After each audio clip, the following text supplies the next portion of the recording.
Buongiorno. Mark my words, Mel. Early by Christmas. Even now, less than a score of years after the World War, Hostilities exist. There is no blinking at the fact. we shall never surrender!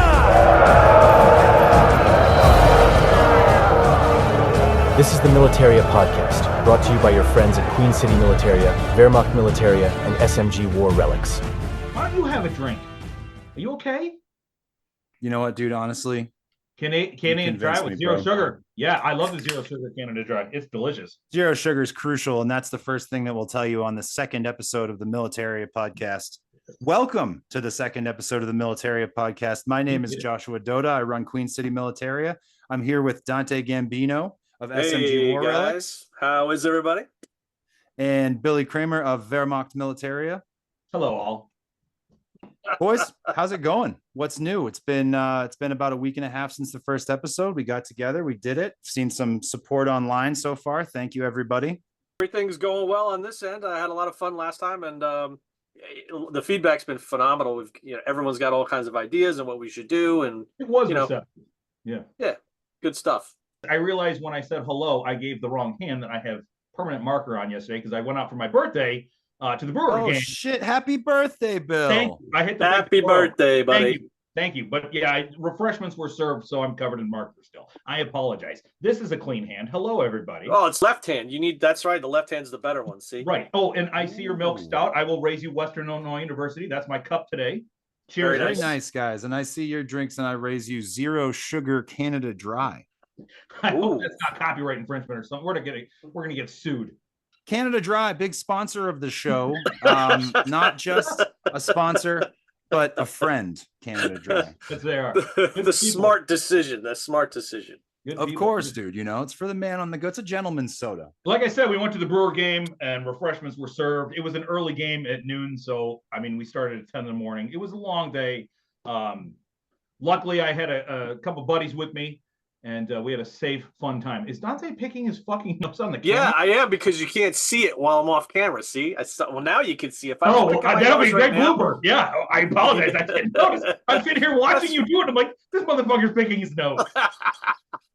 We were out to such a good thing. I'm gonna have to navigate around Dante. Dante, you know it's recorded both ways, so I could see you pick your nose, and everybody else could see you pick your nose if we so choose. Well, don't do I that would to have him. assumed that you would edit it in such a fashion. We're gonna have that to it edit wouldn't- all this out now. No, we got to keep it. It's great material. Oh my gosh, man! Before I was so rudely interrupted by Dante's nose. I had a great 40th birthday. It was a lot of fun. And, I think I was asleep by 9 p.m. because I wanted to be a true 40-year-old. Good for I'm you. happy to buddy. hear it, bud. I'm glad you went out and did something. It was fun. It was a great day. Who won? The Brewers, it was like 10-2, I think, against Pittsburgh. Damn. And that's Pittsburgh. But Miller Park was a blast. It's a beautiful day. No, it rained today, but yesterday was like 65 and sunny and just gorgeous outside. So it was a great day. Awesome, dude. Well, happy birthday again. Thank you. Thank you so much. So today's topic is interacting with normies, and not normies in like a pejorative sense, because there's nothing wrong with not being a collector. And certainly, most of the people that we interact with in our daily lives probably aren't collectors. But the topic of our hobby is sometimes seen as kind of taboo. So how do you interact with people in your life? And we got a series of questions here that we talked about a little bit before the show, just so we could organize our thoughts. So we'll sound off. We'll do a little bit of a round robin type thing with this. And we'll start with you, Dante, for question one. How do people close to you see your involvement in the hobby? Talking people like family, girlfriends, people that you've dated, people that are close to you. How do they see your involvement? I think that a lot of you guys can relate to, there's different times in your relationships based on how long they've known you, how long you've been in the business or the hobby, and kind of their acceptance to it, right? So when I was first dating my soon-to-be wife, or at the time, just girlfriend, and I was trying to figure out Your now ex-girlfriend. sorry, honey. Made an honest woman out of her finally. Yeah, so you do kind of by default, you tiptoe around it a little bit, I think, because you're a little scared on what the other person's gonna think about you, and you could just throw it out there and watch them run away with their, oh my God, this guy's crazy. And you're kind of petrified about that. You don't want that to happen. So you figure out ways to kind of dance around it and to kind of subtly kind of bring it up, or when they bring it up, you kind of just get into it a little bit. So, but I always tell people that I just deal with military antiques, and then I kind of look at their face. I look at their reaction. I see where they're going. And then we can open it up from there. My wife, when she first heard about it, she was just like, she's very like apolitical, and she doesn't get involved in any stuff. She could give two craps about history. Totally opposite of me in that regard. So when I talked about it, she's like, "Oh yeah, Nazi stuff. Oh, all right, that's all right. I guess that's all right."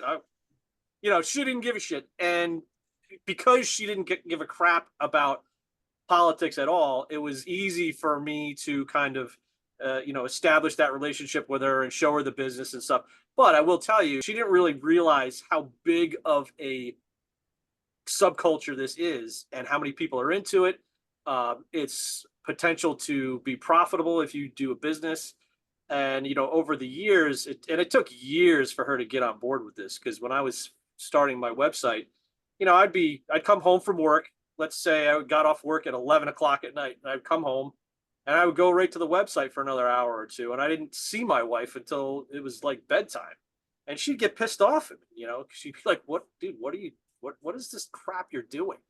Right. Yeah. No, it's hard to see it. I mean, I've been in relationships before where even when it's like, trying to explain the value of a single item, where you say like, "Oh, this dagger's worth X amount of money," and it's a significant figure, when you're looking at like an antique dagger, and the person that you're telling has no frame of reference. So they're just like, okay. It falls on deaf ears. I would all the time. And I still do it to this day, even though she doesn't give a shit. Well, I'll get something in and I'll be like, "Oh, honey, look at this. Do you know that this is worth $900? This little tiny thing?" And she'll be like, "Yeah, that's cool, man. All right, I gotta go to work. See you later, buddy." Like the classic Breslau tinny too. Yeah. Oh, it's a very rare one. It's the 1938. That is not worth $900, by the way. Yeah. No, beautiful tinny though. It's important for me to stress, though, all that stuff about working late, and the missus, my wife, Tina. I couldn't do this without her support. She's been there every time I have worked late into the night. She wants to see her husband. Of course, who wouldn't? I want to see my wife. But, at the end of the day, she supported me. She made sure that I had the time I needed to plant that seed and to water it and to nurture it. So, yeah, I mean, if it wasn't for my wife, I wouldn't be able to do this at all.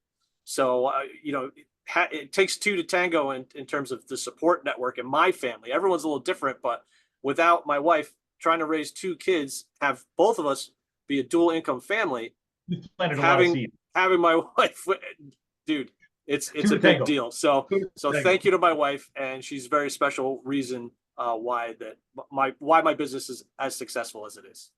Well, yeah, we all got to thank the loved ones, significant others, wives, everybody. Shout out to Tina, because you make it possible. Otherwise, my man Dante would never have time to sit there and research what maker this iron cross was for the last 45 minutes with a loop in his hand. You know what I'm saying? Oh, I hate that. I think you're pretty spot on when it comes to like how long have people known you, right? Like that tells them a lot more about how to interpret your hobby, because then they can compare it against like the character reference that they've built over time. Yeah, absolutely. And, I've been in situations going back. Well, before I was in the business, my father was always in the business, right? So when I was, in my late teens and 20s, and I was dating and just kind of doing my thing, when the conversation would come up with my girlfriend that I was dating, well, what's your dad do? And it was the same kind of thing, right? So I would imagine that people that are related to me are having these kind of conversations on the side without my knowing. Well, what does Dante do exactly? Oh, yeah. He sells Nazi stuff, or, world history items and whatever. But the Nazi thing is there. We can't run away from it. It sticks to the top of our title. If your business is primarily Third Reich, and it is. I'll sell anything. If I get Civil War stuff, I'll sell it. If I get World War I, I'll sell it. But the bulk of the business, of course, is Third Reich stuff. So, that conversation is you're kind of labeled as a Nazi dealer, right? So how do you talk about this kind of stuff in public?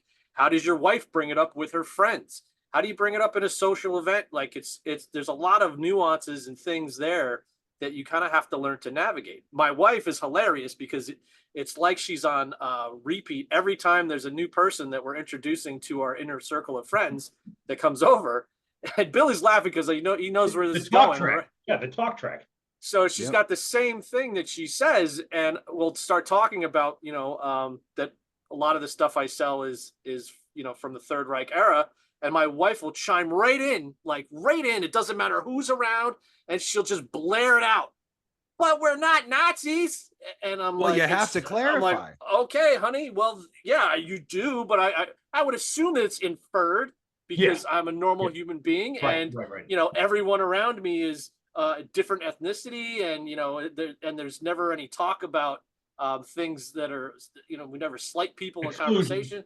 Yeah, so that's just not who we are, and our inner circle of friends is very diverse too. So, but you never know. You don't know what people are thinking after they left your house. They're going like, "What the fuck, Bob?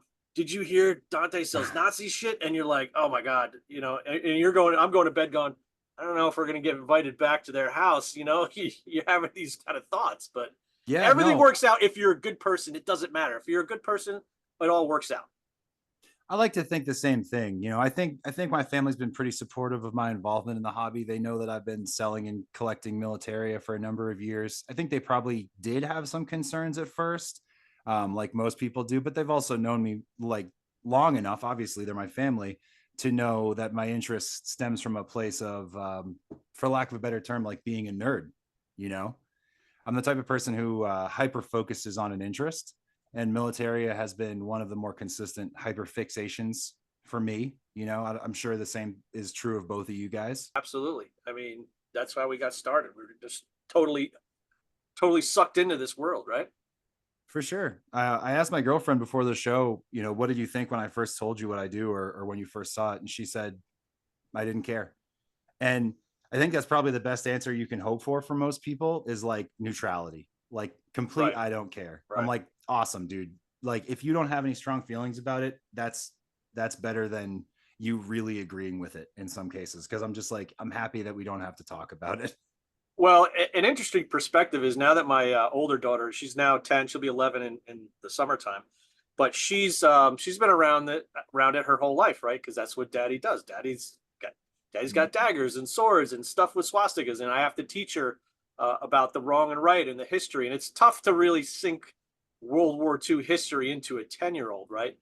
So she comes from it from a different perspective of, well, Daddy's a good person, and Daddy would never do anything wrong and doesn't hate people and whatever, and that's just what he does. Bad guys. That's just what he does for a business, and that's just what Dad does, right? So her perspective is very neutral in that regard. Like she doesn't really understand the gravity of the history yet, but she'll get there. But she's got a great foundation, right? Because she knows what's wrong and what's right, and that what we're doing is totally fine from as far as the family business is concerned.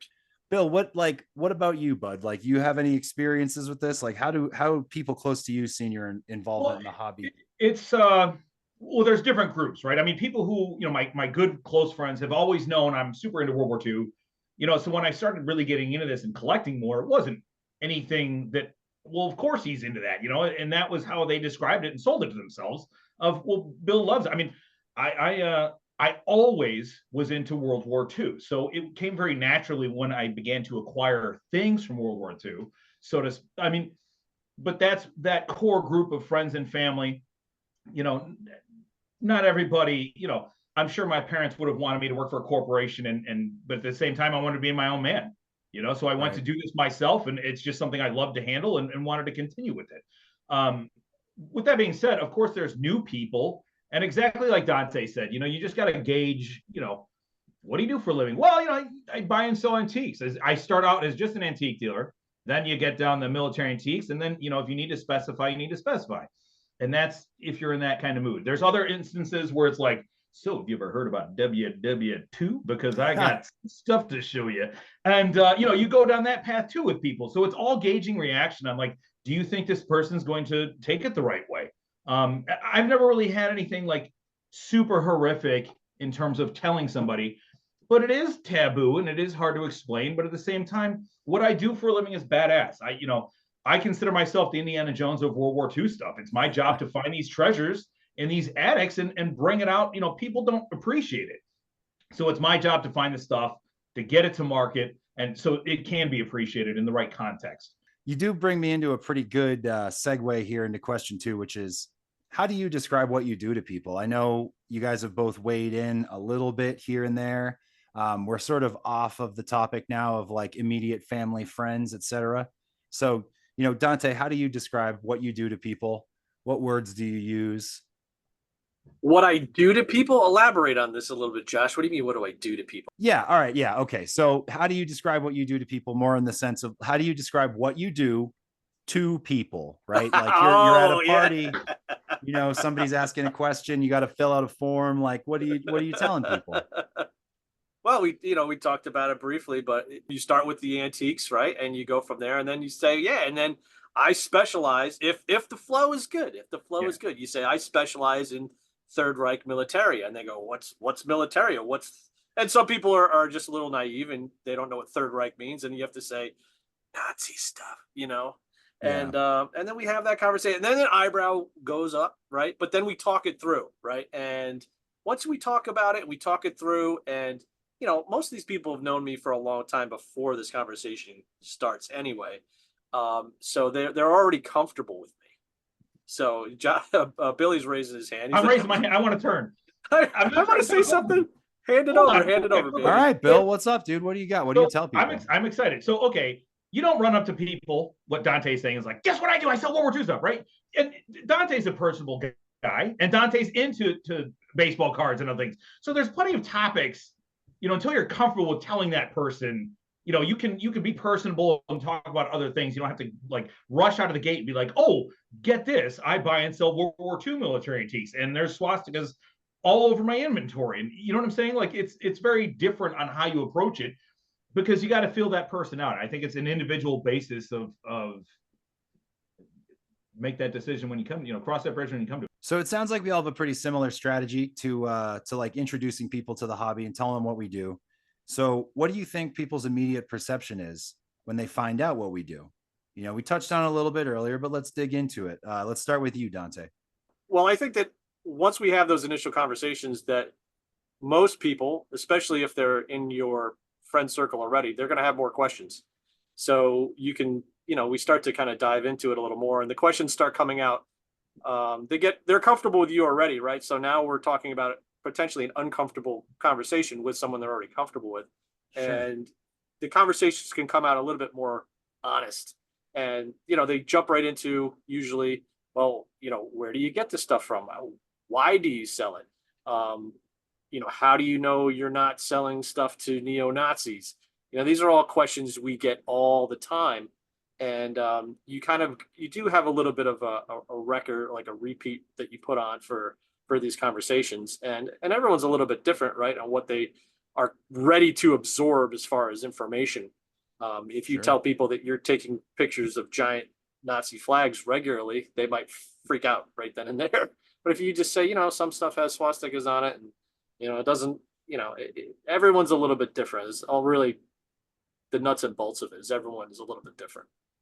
I usually like to kind of sprinkle it in when it comes to the German stuff. Like I'll tell people, my overall collection is not German. I'm not specializing my own collection in German stuff, but German stuff takes up one of like the largest market share and probably the most interest in the hobby, Well, that's an interesting point, because if it wasn't for the German stuff, what else would we have? We'd be a little bit limited in the types of stuff we had, because they made so much stuff, and there's so many subgenres and subtypes of collectors because of the industrial power of Germany and how much crap they made. They're the bad guys.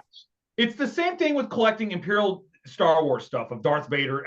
Everyone wants the bad guy stuff. And I mean, they had the coolest uniforms. They had incredible equipment. So, I mean, there is that kind of gravitational, like if you're going to collect something. So I don't think it's necessarily that you want to just collect Nazi stuff as much as like they try to take over the world.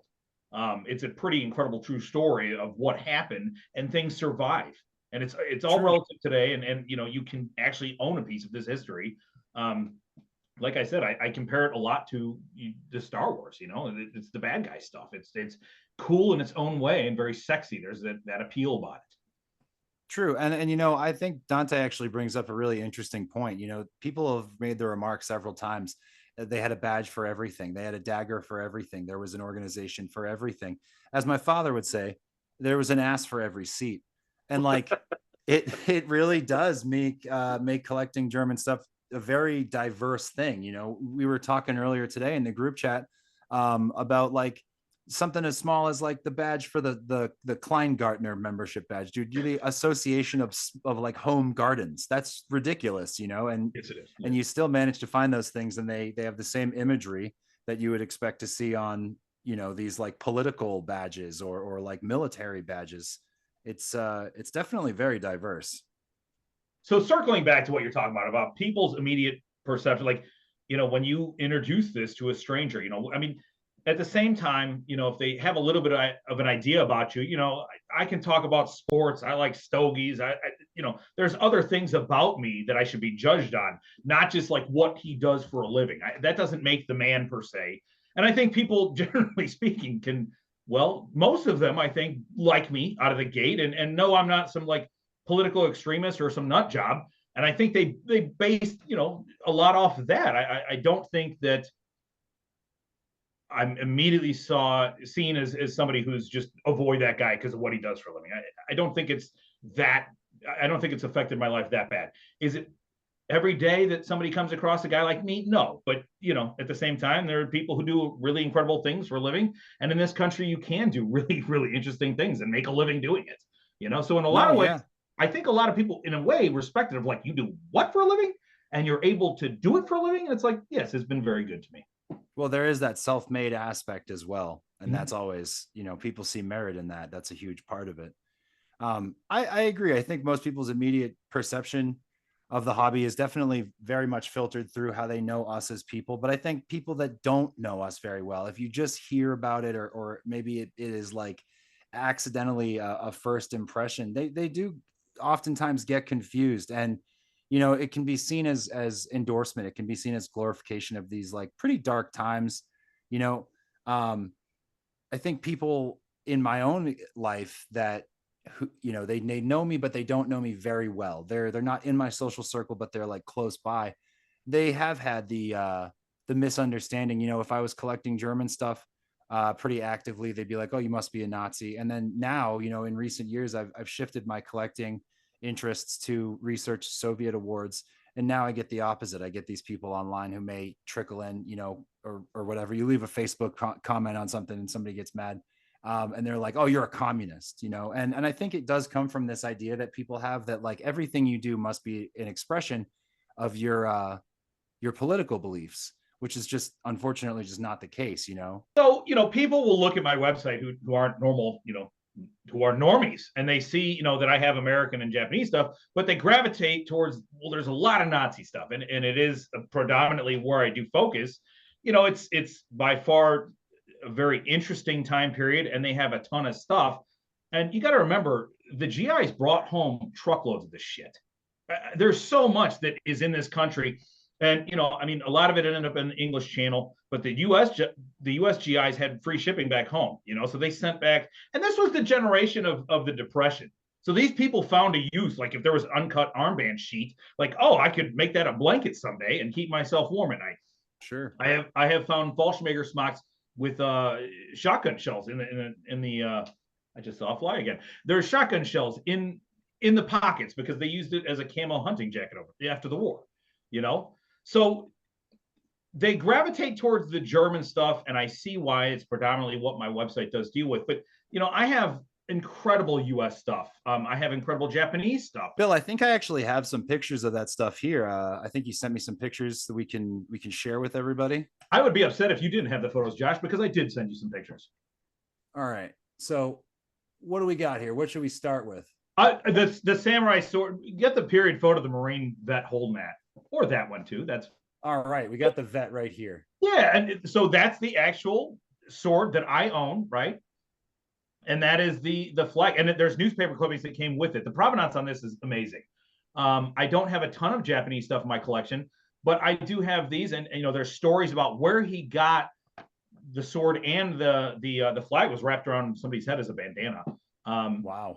I bought this off his wife. He had a really incredible story, and I flew to Florida to go get this stuff, and mailed it back to myself, because obviously you can't bring a samurai sword on a plane. I've never tried, but I know that.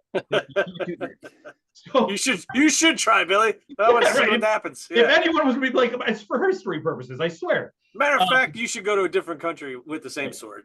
But going back to the theme, you're judged on the things that you own. And it's like, well, I own a samurai sword. It doesn't make me a samurai sword, or why do I keep saying that? So samurai sworder. It's because Josh got me all fucked up. He's not, dude, Bill, you're not a samurai sworder, bro.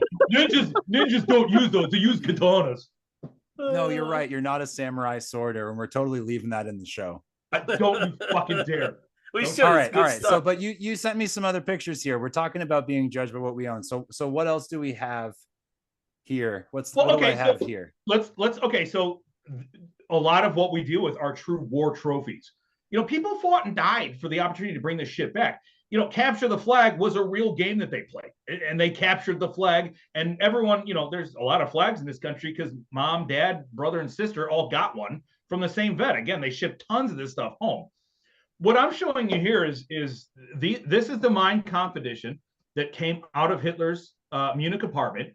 This has full vet provenance.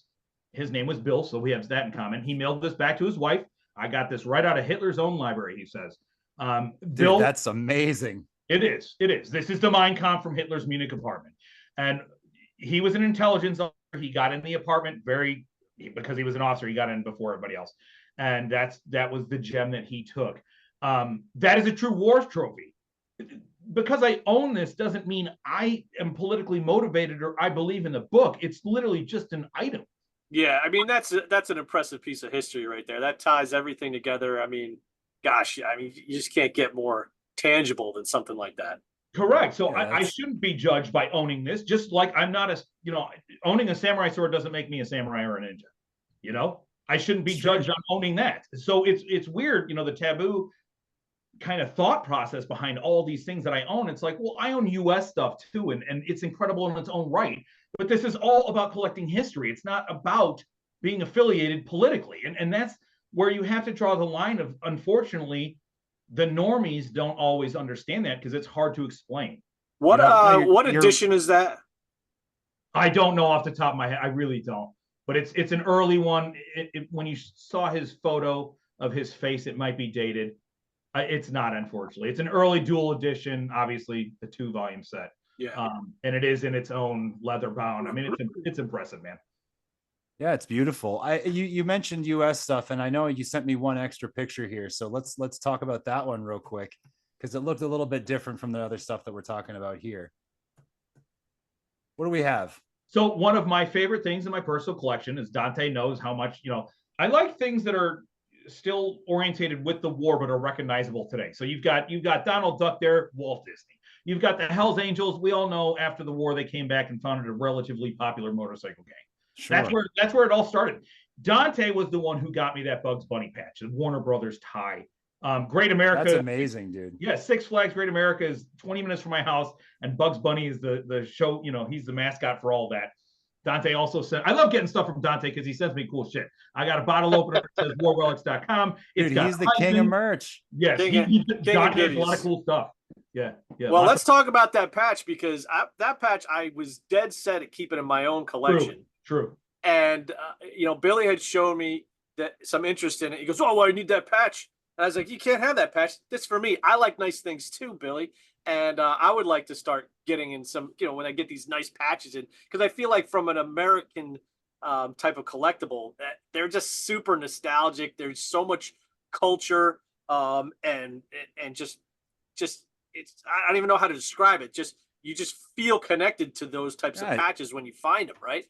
It's Americana. Yeah, it really is Americana. I mean, you're talking about notable cartoon figures that are on a American bomber jacket patch. I mean, it doesn't get any more American than that. So when I got that one in, I was like, "Huh, this is going in the safe. I'm not touching. No one can buy this." And Billy twisted my arm and cried a little bit, and I let him have it with the notion that if anything ever happens, I get first chance to get it back. And now it's being recorded, so first right of refusal. I give you my word. And you still have now the vet you got this from wasn't actually associated with this unit, I don't think, and that's why it was okay kind of to separate some stuff. And I remember the story when you got it from the family, and it was an incredible.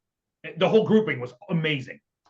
Yeah, this came with a grouping from a bomber pilot. Gosh, I wasn't prepared to talk about this. So I don't have the specifics, but basically he was he what the heck was he? He wasn't a regular bomber pilot. He was a navigator? I think he was a navigator. Or no, he was a bombardier. Excuse me. Bombardier. He was 100% the bombardier. And he did I have his entire flight log. The dude bombed Berlin, all the hot areas. He was in there. He bombed the crap out of everything, and he lived. And he made it back, and he has a whole thing of medals too. He got all kinds of stuff.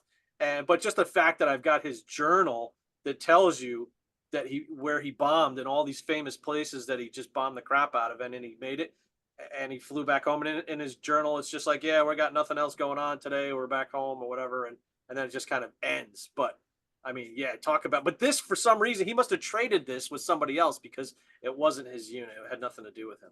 It's again, all this stuff just tells a story.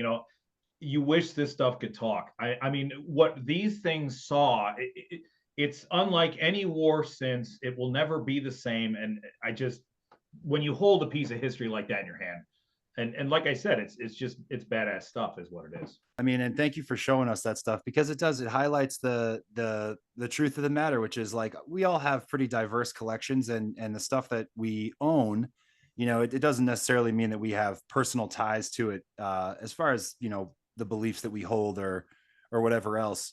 So the next question that we got here is, do you have friends outside the hobby, and do you find it hard to engage with the hobby, broadly speaking, in your day-to-day life? And I guess we'll start again with Dante, because we're following a pretty decent formula here. Dante, you got a lot of friends outside the hobby, or are most of your friends people that collect?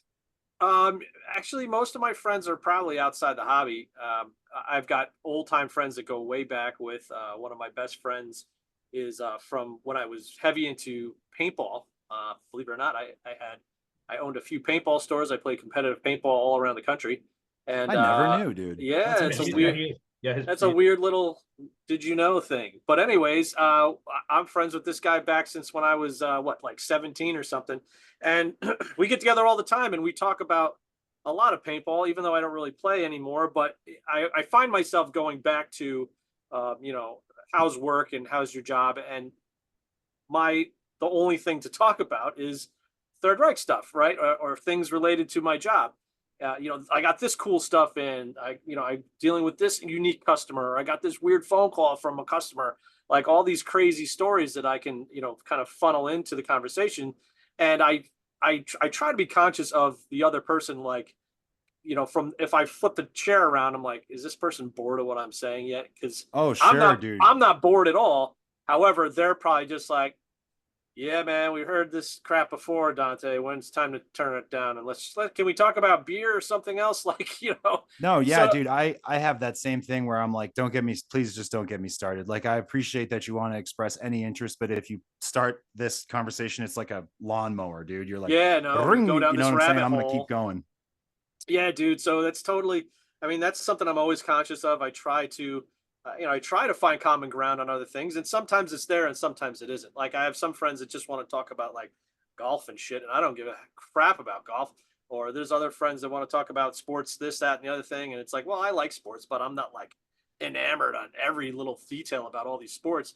So I do get a little bored sometimes, and I wonder if they get a little bored with me. But I guess that's just kind of, that's why I enjoy going to the shows and reconnecting with people that are like us, right? We get to, I tell people all the time, it's like to get to go to the shows and to connect with people that are of like mind is really a treat for me. And it only happens really twice a year because of kind of the schedule and with the kids and other responsibilities. I can't go out to all these shows. So 2 shows and that's it. And I love every minute of it because I get to talk shop and I feel like I'm in my own circle of trust and friends, Dude, for sure. I feel that way about every show. It's like, you might actually be quote unquote working, but it's like a holiday from the norm where like you can talk to pretty much anybody that you see about this stuff that we spend so much time with. And it's met from a place of understanding and mutual appreciation. Bill, what about you, bud? You got friends outside the hobby? Most of your friends there? Most of your friends collectors? I had a friend once. I think I even had 2. I don't remember. But yeah, I'm a normal person. But I have sports cars. I friend. Yeah, I do. I know I do. Thank you. I have friends that, and I can talk about anything. Sports, cars, grilling out, food. I love to eat. It's one of my favorite hobbies, but I mean, it doesn't always have to revolve around World War II. I totally agree with Dante. You have to have a fine line of like normalcy in life. And then there's the World War II crowd, and I totally agree that, the show crowd is a different type of breed. Would I consider those people like close friends? Not necessarily. They're just work acquaintances. You guys are a little bit different. I've known you for so long, but thanks, Bill. You're welcome. I was wondering where he was going with that. I was like, oh man, this could go off the rails. I made a list and I did some checking off, and I was like, all right, he can stay. But congratulations, by the way. But yes, I have normal friends. I have normal friends, and we talk about normal things. That's my answer to your question. Nice, dude. I think that a lot of the people in my life are pretty much not interested in Militaria. I agree with both of you guys. I think, I have noticed some interesting like upticks in interest, but usually it's around like big pop culture things like, a video game or a movie or something will come out. I remember my buddy Derek, back when the Chernobyl series came out on HBO, he was like, yo, did they make medals for that? And I was like, yeah, they made, Chernobyl liquidator medals. And he was like, could you get me one? And so like, those are those like fun shining moments where you have some friend that's totally uninterested in most of the stuff be like, wait a minute, and that's because they know a guy and we're the guy that they always know. I feel like if anybody does spark a niche interest, the fact that they know that you do this means you become their guy, 100%. Let me reflect on what you just said. That's a great point, right? With all this popular, culture of it. I mean, Saving Private Ryan, it was a huge boom of people, wanted some of this stuff.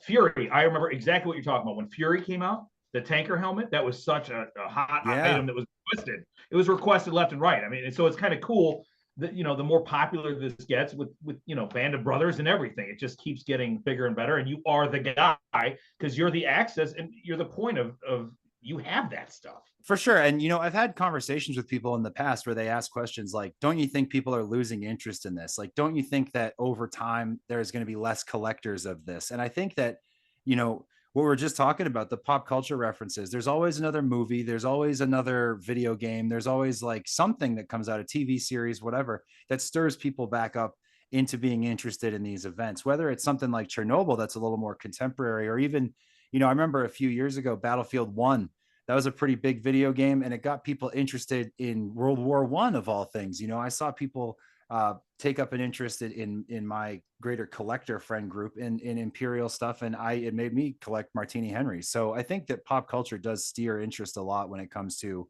just getting new people into the hobby. To expand on that, we could talk about this for hours. Dante can also confirm that this hobby is not going anywhere. We've been hearing the sky's going to fall since I've been doing this for 25 years. I've heard, there's not enough new blood. And it's like, do you know how many new customers I ship to? It outweighs, it's insane. And again, Dante attests to this, that it's not going anywhere. Yeah, no, that's not a concern of mine at all, to be honest with you. Well, actually, that just a quick question before we move on to the second topic and sort of round off the show for the day. Speaking of that, new collectors, and we've drifted from the original point a little bit, but it's fine. We're all buds. Speaking of new collectors, did you guys see a lot of new collector activity, just new customers, people that you hadn't previously dealt with when COVID happened. We had more people at home. I feel like the global market for Militaria grew by a lot. Did you see an uptick in new customers? Yeah, absolutely. And that's something I think most dealers were experiencing. People were stuck home. People were looking for things to do. You had people that had started maybe a little collection and they wanted to now grow it because they didn't have anything else to do. And they're like, they pulled out that old box full of junk that they had. And they're like, oh, look, this Iron Cross. Let me see what else I can find. And then they started kind of shopping around. So I think everybody's inventory got extremely lean for that time period. And we were all kind of scrambling at going, oh, crap, business is great. But now how do I get more to fill in my inventory? Because I'm super light. So we got a lot of new blood in the hobby at that time. And I think it was for the hobby, it was fantastic. And it's the same thing. We're not alone in that. The card industry, collectible cards went through the roof. Talk to anybody who collects baseball cards. Prices went absolutely bonkers because people were trying to complete their sets and things were just getting nutty. So we're not alone with that. To expand a little bit on what you just said, I also believe that this hobby, during COVID, it kind of targets people who can weather the storm, so to say. I think that people have, this is the world we live in of, people do have some comfortable, living, and then they have extra money laying around. And owning a website during COVID was a beautiful thing. Having a wife that worked at a post office during COVID was a beautiful thing. Post Office Connect is huge. Yeah. Well, so you saw growth during COVID as well, new customers, people that you hadn't seen before? Tenfold, man. Yeah. And, not only that, but, I sell entry-level items, because once you get that guy and he gets, he's got $40, and it's free shipping. It's not a big deal. And Dante's got, low-end, high-end, and medium items as well. And once you get that customer and he knows the shit's going to show up in the mailbox, you kind of got him for life. And it just grows exponentially from there. So COVID was a great time. And again, I have more new customers than I can even keep track of. It's a great time to have a website. So moving on actually from this is a great segue because, we're talking about COVID and how that impacted the hobby. And this is another pretty serious world event that impacts the hobby. In January, Australia enacted some new laws. I got a little quote from Reuters here. So laws banning the display or sale of symbols associated with terror groups came into effect in Australia. The law makes it an offense punishable by up to 12 months in prison or for public display of the Nazi swastika or the double C Grun as associated with the SS. The sale or trade of these symbols is similarly prohibited. So guys, has this impacted your business? Like, has it impacted your customers? Like, how do you feel? Weigh in. Well, I'll jump into it. Yes, it affects our business because both Billy and I do sell to Australian customers. So, how are we going to approach this? I'm kind of like my hands are tied with it. I don't want to get involved with any type of legal nonsense. So if that's the law and you can't send stuff there, I'm not bothering with it. I've had Australian customers reach out to me and say, hey, will you send this anyway? And I basically have to tell them, unfortunately, unless the laws change, I can't, because here's the thing. Yeah, I physically could send it to you, right? But guess what? If it gets snagged at customs, you're going to want your money back. I'm not going to give you your money back. I shouldn't feel obligated to. So the easiest way to handle it is just follow the damn law. And it's horrible. I'm not going to tell you I agree with it because I don't. Well, and you still sell things that can get in. You have things that don't have a swastika. You can collect Imperial German items. There's Edelweisses and all sorts of German World War II insignia. And we never know, the laws might change. So I don't necessarily think that it's like completely gone with Australian customers. I just think that they kind of got to pick and choose what they can get into the country at this point. Yeah, and they'll probably find workarounds, I would assume. Have you guys had experience with Australian customs prior? Because I know, like, I had some customers in Australia that were some pretty good customers, and even shipping stuff to them before the law came in, I still had them say, oh yeah, customs like rifled through it, opened it up. Like when I got the package, it had been taped shut again. Bill? So Australia, to put it plainly, had stupid laws. You could get a bayonet into the country because it was only single edged, right? By the way, you can still sell K98 bayonets, right? That's another thing they can still buy. That was fine to get into the country, but a dress dagger that wasn't an actual weapon had dual blade edges, and that technically needed a permit. So Australia's always been this weird, like, does it work or not? It's also interesting, I would say, that their troops fought the Germans and they brought stuff home. So, it's odd, like, because Grandpa might have war trophies that, I bought some great stuff, tropical stuff out of Australia.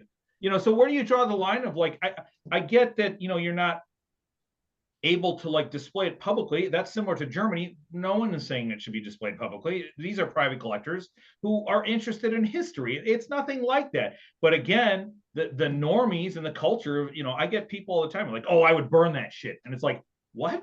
Like, the Nazis burned books to erase history too. Like, is what you're doing any different? And it's like, yeah, Grandpa brought that back. You're telling me that Grandpa had that in his closet for 80 years, but you're going to now burn it? It doesn't make sense. No, I understand too. That brings up the broader question of, like, the ethics of the law. And do you think that there would be a better solution for it? Because obviously they're not trying to target Militaria, despite the fact that it might feel that way sometimes to us. We're also aware that, in the greater societal view, our hobby's pretty small potatoes. But, like, how should we even, what would we propose would be a better solution than that? Because it makes sense to me that they would want to try to put the kibosh on people being Nazis in public. It's certainly not what I want to see if I'm going to the Safeway. But it does make it hard when you're talking about stuff like this, or museums. Museums who may want some sort of addition to their personal collection. Maybe they would be looking to purchase it for a specific installation that they have, and now they really can't do it because, despite the fact that you can display it for educational, academic, or artistic use, you still can't import it into the country, right? Yeah, well, Australia went one way, right? I guess the politicians were probably playing with the idea of, well, maybe we'll just ban flags in public, or we'll ban public displays and things like that. And then I guess they were probably thinking, like, well, there's a lot of minutia here, and could get all really crazy, and there's going to be a book having to be written about what you can and cannot do. Why don't we just simplify it and say you can't do anything, and you can't sell it, you can't buy it, and that's it. And I think that's the shortcut route that they decided to take, to be honest with you. But you'd have to talk to an Australian politician to really know what the inner thinking. Well, we can't actually talk to an Australian politician, but you're pretty dead on, because the quote is, "This is the first legislation of its kind and will ensure no one in Australia will be allowed to glorify or profit from acts and symbols that celebrate the Nazis and their evil ideology." And that actually circles right back to the same thing. The perception is that the people who do this are in it for glorification. And, I'd like to touch on something else that Billy brought up earlier. This hobby is not necessarily, the buy-in's not cheap. It's a hobby for people that can weather a storm. And I think that the common misconception here is that the people that are engaging in this are oftentimes, sympathizers or supporters of some radical political ideology, when in reality, all the people that have supported those ideologies that I've ever met can't really afford to be serious collectors in the hobby. They buy shit from China. That's a total different breed. Yeah, totally. Different topic. It has nothing to do with people who are interested in history. And so maybe, the nuance of it is actually that we should explore, like, reproductions and stuff that's not outlawed at all. But again, talking about, like, Grandpa's war stuff, like, what the fuck if he dies? The family can't get rid of it. What if they don't want it? It has to be destroyed. Well, that, or it gets donated to a museum. And then in that situation, you got to also hope that the museum holds on to it or even displays it in the right context. Because I feel like a lot of times you hear these stories, or we've all seen it at auction houses, how museums will literally just thin out the herd of what they have and get rid of stuff that sits in a box in the basement. They needed funding during COVID because they couldn't open their doors. And I hate to say it, but if a museum rather offers me something, and I'm in this to get stuff at the right price and sell it. So it's like, there's a moral aspect of it, but at the same time, the museum needs to make money too. And a lot of things, that's a whole different topic of, like, do you donate your stuff to a museum? Is it a good idea? And museums sell a lot of stuff that was donated to them. That's my opinion. Yeah. Well, you bring up an interesting thing about the Australian museums being some type of a loophole. So do we foresee more Australian museums opening up in the future? That's well, and see that, but that's how you have to think. Like, well, is that even a loophole? Because the way the law is written, it's the trade of these symbols. So you can assume that people will donate to a museum, but this does leave the other end of it pretty open to interpretation. A museum can't thin the herd out anymore by selling stuff at auction. So are they just throwing it away? Well, I mean, I don't know. I could have swore I heard someone say that you can't even give it to somebody. Like, that's not a thing. So if you can't give it to a relative or a person, then you can't give it to a museum, right? I guess, yeah, it would make sense. Or maybe this is a scheme from Big Museum to get all the stuff and get it out of the collector's hands. What a ploy. Oh my You gotta goodness leave it gracious. to those Australian museum owners, dude. They're crafty. Well, Australia, we're holding out that maybe you guys can get back on board. Maybe there can be some sort of alteration to that law, because I know it's been a problem for a few of my customers, and I'm sure for your customers as well. Yeah, I mean, I think with time, legislation can change, and they'll make small amendments to that law, allowing more things to be, collected or what have you. But they'll be fine tuned. Everything they do, they're gonna dial it in so that it's very specific, and it's going to take a long time to get.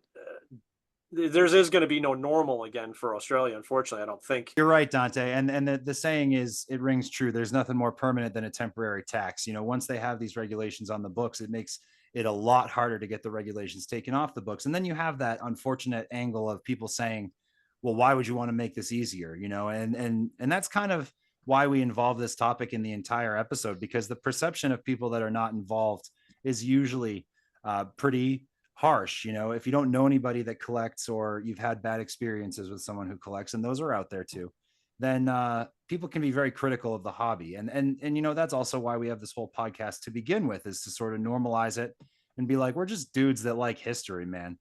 Again, I hate to be so cliche and go back to my quote, but owning a samurai sword doesn't make me a ninja. Doesn't make me a samurai, right? And it doesn't make you a ninja, dude. It doesn't. Right. Make you I wish I was a ninja. I wish right now I was a ninja, but unfortunately, I own the swords. I'm not proficient with them yet. But owning this stuff shouldn't have any. But it's unfortunate that it's not seen as like he's interested in history. It's immediately of like, well, okay, he's got German and Japanese stuff and U.S. stuff, but like, let's talk about and focus on the German stuff. Yeah, or in my case with the Soviet stuff, I could tell people I got like an extensive collection of World War I items from New Hampshire, but they're going to want to talk about the hammer and sickle because it's more of a taboo. It's more of a easy thing to make a conversation piece. And honestly, it's easy to argue about. Nobody's going to sit there and be like, oh, your New Hampshire medal from World War I, let me give you shit about it. But if there's a powerful symbol that people disagree with assigned to it, then it makes it, kind of low hanging fruit. All of this kind of comes back to U.S., the collecting culture in the U.S. being very hallowed ground, and we want to protect that and make sure that we're doing the right things as collectors and dealers and hobbyists. That legislation never goes that way, because if it could happen to Australia, could it happen to us? Yeah, I guess it could be. And these types of things pop up every once in a while where it's like, oh, well, we're going to ban everything in the U.S. Someone will make headlines saying that, right? Because there's some whack job that has a Nazi flag or whatever, and they just make it the hobby out to be this just horrible, horrible thing. Or even not, if I can interrupt for a second, or even not with German stuff. I know, we all know that you can't sell medals of honor, but I think it was just 2 or 3 years ago that Ted Cruz suggested that we outlaw the sale of Purple Hearts and things like that. And as they do try to push for expansion of limitations on this stuff. Right. And that honestly, that just hurts the history, right? Because imagine they said you can't sell Purple Hearts. Well, then there's nobody talking about them anymore. It's just a medal in a box that no one gets to talk about. And then after a generation, it gets forgotten about, and the story is forgotten about, and it just dissolves into a meaningless award. And we don't want those kinds of things to happen, or the history behind the award, or the history behind the bad guy. All that stuff dissolves and becomes less and less important. And we don't want, as a world, as a society, we can't let that happen. Touching on what Dante said, eBay sale Purple Hearts and things like that. And it's unfortunate, but sometimes The families don't want it. You know, this generation nowadays, it's all iPads and cell phones, and they don't care about this shit. So at least, you know, if it doesn't get outlawed to be sold and the family truly doesn't want it, I guess in a way it does go to somebody who can appreciate it. Like I said this earlier, I try to consider myself the Indiana Jones of World War II stuff. I go and I get this stuff out of the attic, out of the basement, and I get it to people who can appreciate it, because some people just don't give a shit. And that's really unfortunate, and it should not be forgotten of what these men brought back to this country and what this is all about. That's my closing statement. I think it was a great episode, and I'm not a fucking ninja because I own a samurai sword. Josh? You know, that's pretty much everything we set up to cover for today. Thank you guys for listening. Thanks for tuning in. Thanks for all the support again. We'll be back soon with some interesting people to talk to, some more fun subjects related to the hobby. The show is also currently available. I'm going to rattle them all off here on YouTube, Spotify, Apple Podcasts, Amazon Music, iHeart, my website, queencitymilitary.com. If you don't use any of those things and others, there's a full list of links if you go to queencitymilitary.com/podcast or look in the description of this episode. Boys, plug the websites. Let's get out of here. We need a hyphen sound effect right now. Oh yeah, we need the hyphen. Yeah. Sorry. War-relics.com. Oh, I'm Wehrmachtmilitary.com, in case you didn't pay attention to the 3 fucking logos all around me. Preserving the items that witness history. You know, keeping it alive, man. You can own a piece of history. All right, boys. It was great talking to you guys as always. We'll close the episode out there. You guys at home have a great night. We'll see you later.